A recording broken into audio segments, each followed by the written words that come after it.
Yego murakoze ndashimira buri umwe wese wabashije kuza gufata mu mugongo uyu muryango wabuze umwana. Ndashimira inshuti zagaragaye hano, ndashimira abavandimwe, ndashimira buri umwe wese ku ruhare yagize mu kuza gutabara uyu muryango wagize ibyago. Murabona rero turi ku kiriyo cy'umwana wacu. Ndihanganisha umuryango wabuze umwana, ise ndetse na nyina n'abana bavukana. Ntabwo biba byoroshye mu gihe nk'iki ngiki kuba umuntu yakomera, ariko ndabakomeje kugira ngo barusheho gukomera. Uko twavutse niko tuzagenda. Rero mukomere, ndabakomeje kandi mwihangane, tubafashe mu mugongo nk'inshuti zanyu, ndetse mukomere, Imana niyo yisubije umwana yiremeye. Yego ndibaza ko tutahita dushyingura aka kanya, ariko umunsi wo gushyingura tuzawubamenyesha. Nifuzaga ko wenda nk'umuntu warwaje uriya mwana gatoya mu bitaro yatanga yatanga nk'ubuhamya gatoya uburyo byagenze. Turakwakiriye mama.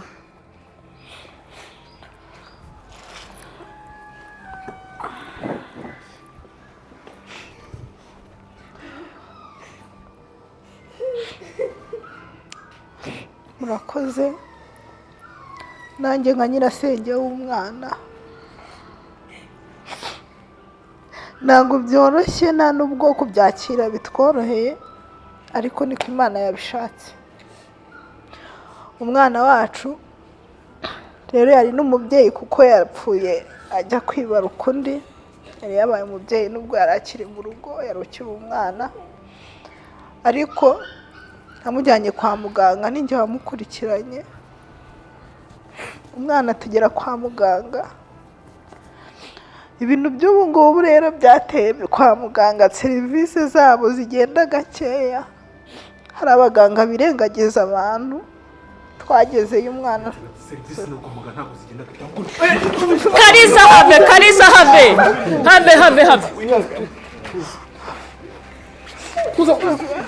umwana wanjye akagombye kuba ari muzima kubera iki ngiki. Wowe mureke njye mu mukuru. Kalisa have Kalisa.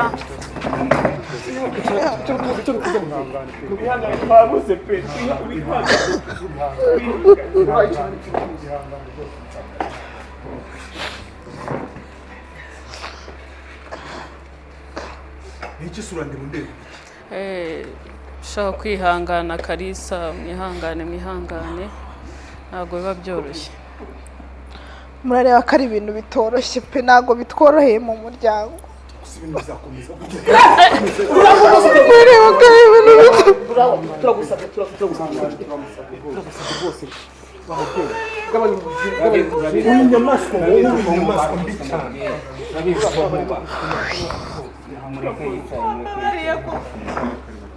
Ushaka kumfatanya n'agahinda k'umwana wawe. Ikintu gikomeye ku mubyeyi. Ihangane rwose. Reka tubanze turangize ikiriyo, wenda ibindi ihangane ikiriyo kibanza kirangire. Turagusabye rwose.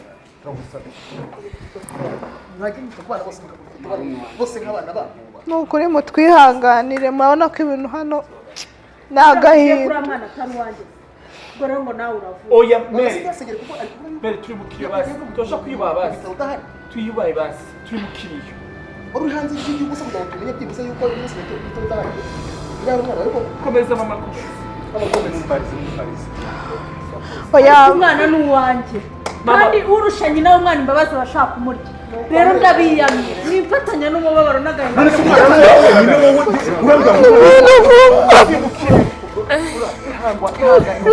muhave kuvuga gutyo turagusabye ihangane nakwinjiza inshuro zingahe ujya kumusura waranze ave umwana wamubwiye ngo areka muganga ni ukuri twihangane tubabarire rwose umvirize mama turabasabye rwose turabasabye muhanze mutuze wenda tubanze dusoze iki turabasabye pe umuryango turabasabye mureke tubanze turangize iki turabasabye turabingiye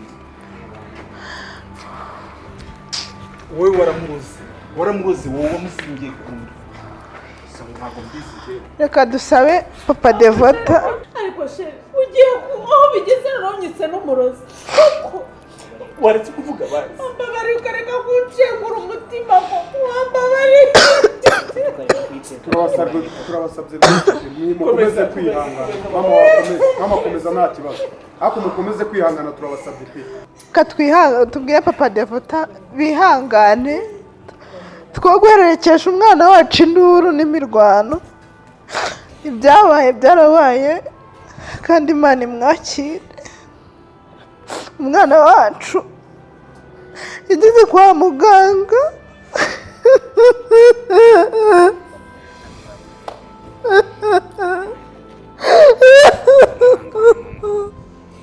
yageze kwa muganga inda iramurya amasaha 5 umunsi urira mu ijoro nibwo bamufashe bamwakiriye abaganga bamwe bicira kuri telefone kuko abandi bibereye muri serivisi bashinzwe wakagombye kumurwaza ari kuri telefone no kumubyaza arangije arinda yabyara umwana ahita ubwo se murumva hari uruhare nabigizemo kuko ni amakosa y'abaganga ntabwo ari ingi ntabwo wari uryamye ahangaha tubyihorera ibyo kwitana ba mwana wakwihanganye papa Devota nawe wakwihanganye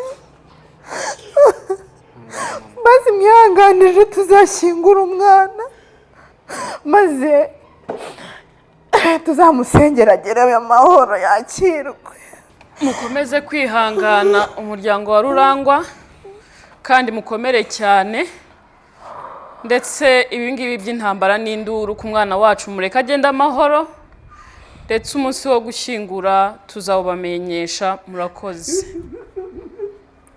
komera ibingibi ntabwo birangirira ahangaha bigomba no kugera mu buyobozi tukamenya ukuntu ibintu byose byagenze ntabwo birangiriye hano mwihangane rwose ibyo ngibyo tuzabisubiremo nyuma n'ubuyobozi ngiye nibutaza nibutabyemera ko bubijyamo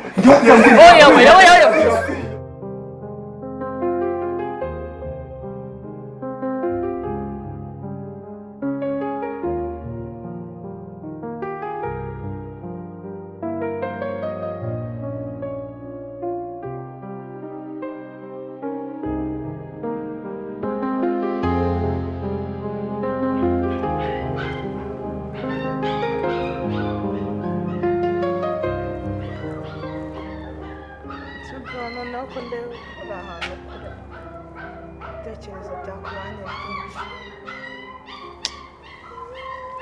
igihe biba ari ngombwa bari mu nzu se babonye icyo kunywa bakibonye icyo kunywa cyo bakibonye ahubwo ko inzu itari iruhande rw'abandi ntabwo ari kubaganiriza nyine bari mu nzu bonyine buriya rero hari igihe ibintu bigwirira umugabo kubisobanura bikagorana ese mama Devota bya byose uramuzi imyaka yose maranye nawe uramuzi hari ikindi kintu waba umuziho njyewe naba ntazi gusa urumva ngewe nakimenya kandi ari we mubana mu cyumba mukabwirana amabanga ngewe ni ukumubona kuriya bisanzwe kuba tutanumvikana n'ubusanzwe ntabwo duhuza cyane rwose akabadamu hari ukuntu mubikanya amabanga oya nta kidasanzwe urabizi uyu musaza wanjye ntabwo nayakiguhisha okay uriya mugore ikirura mu ntama. gute najyaga nibaza ikintu apfa n'uriya mukobwa kikancanga, ariko nyuma naje kumenya uko ibintu biteye. umukobwa we se? Yes, uriya mukobwa okay. ihangane kuba ngiye kubikubwira, ariko nyine ngomba kubikubwira byanze bikunze. oya nta kibazo. Devota tumenyana muri iyo minsi bamufashe ku ngufu. wewe waramumenye?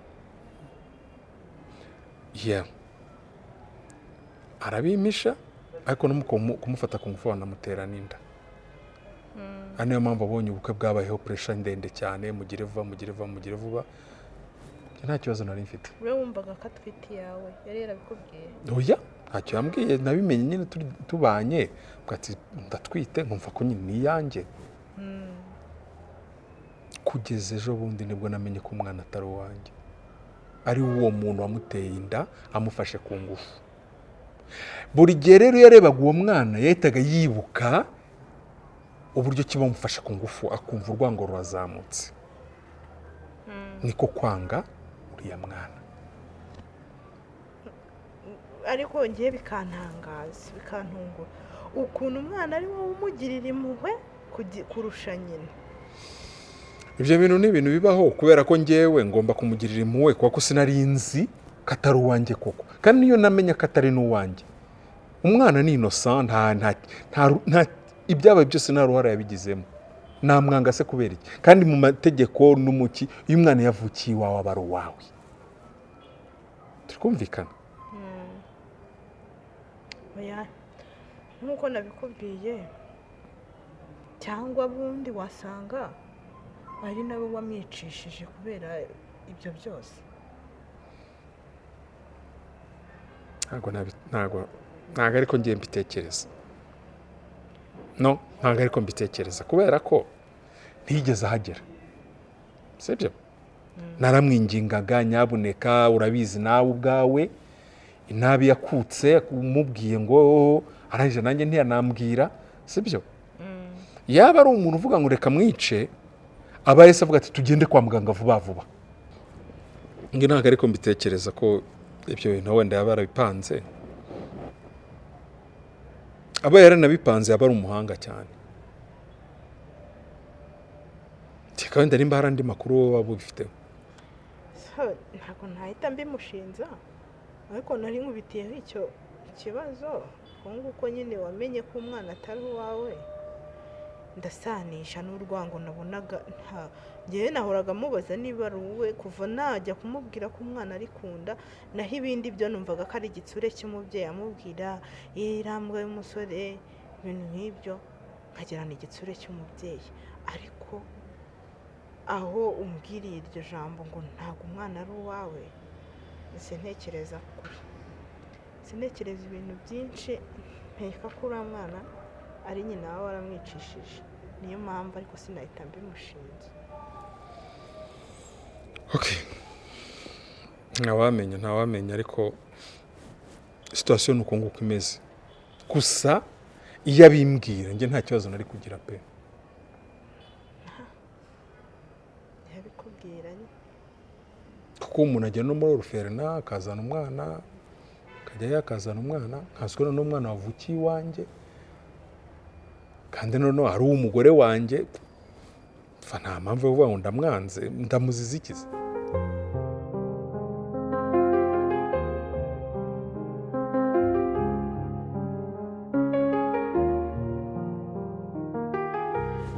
ariko rura mbabarire rwose pe, kuba naje kugusura nyine nk'utunguye n'iki byari ngombwa.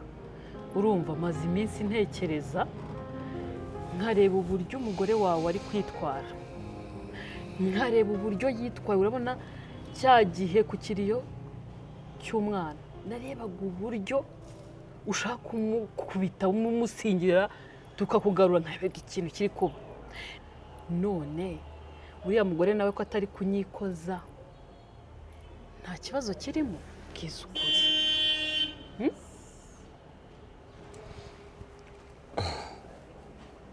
mbwira uburyo ubibona.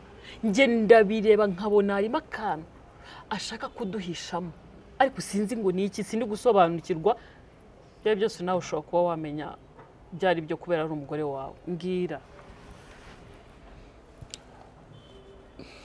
hari undi muntu wagutumye se cyangwa ni wowe ubwawe wibwirije ukavuga ati reka njye kumubaza? ubwo ninde wantuma? nanjye nabibonye mbona ni ikibazo, biba ngombwa ko mfata iya mbere kuza kukubaza tuganire ni iki gikurikira mu muryango wawe.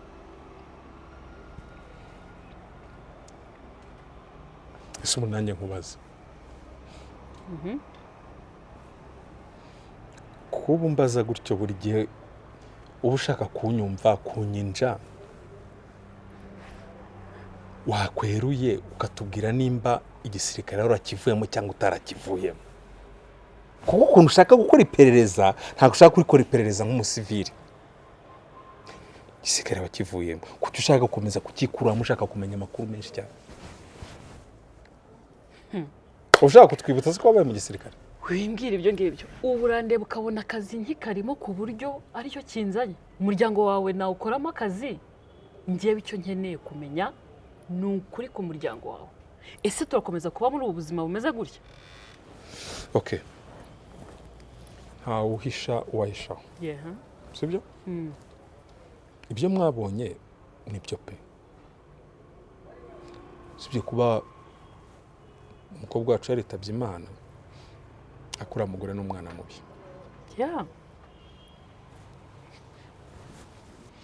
tureke iby'uko umukobwa wacu yapfuye yitabye Imana, ariko n'umugore wanjye ntabwo ari mwiza pe.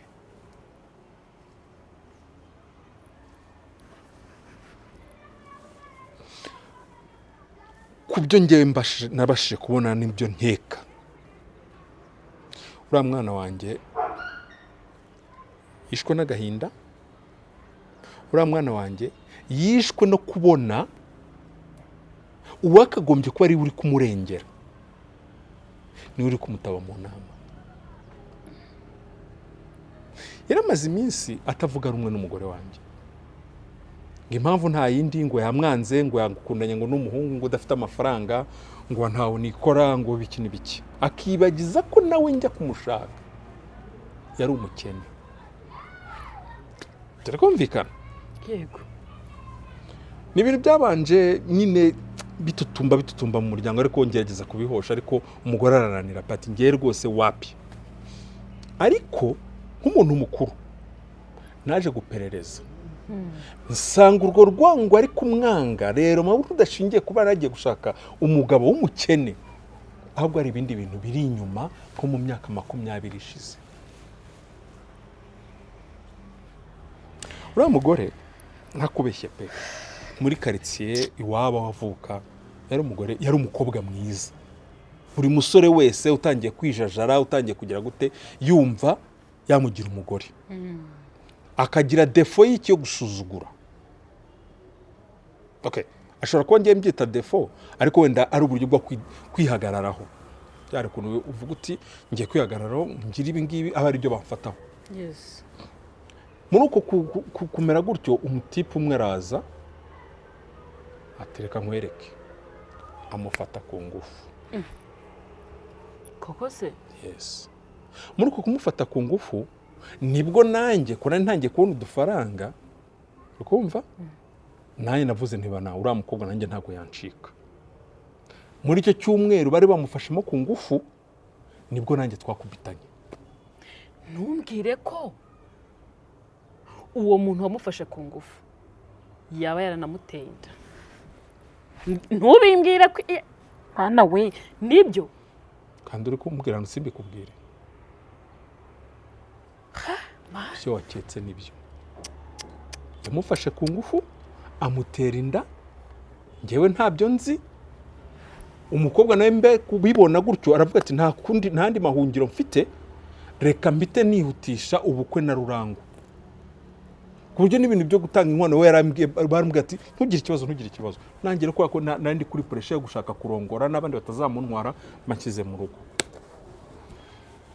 umwana avuka nzi n'uwanjye nta kibazo njye nari mfite kandi njye niyo nabimbwira ati nubwo tugiye kubana bamfashe ku ngufu mfite inda ntabwo nari kumwanga.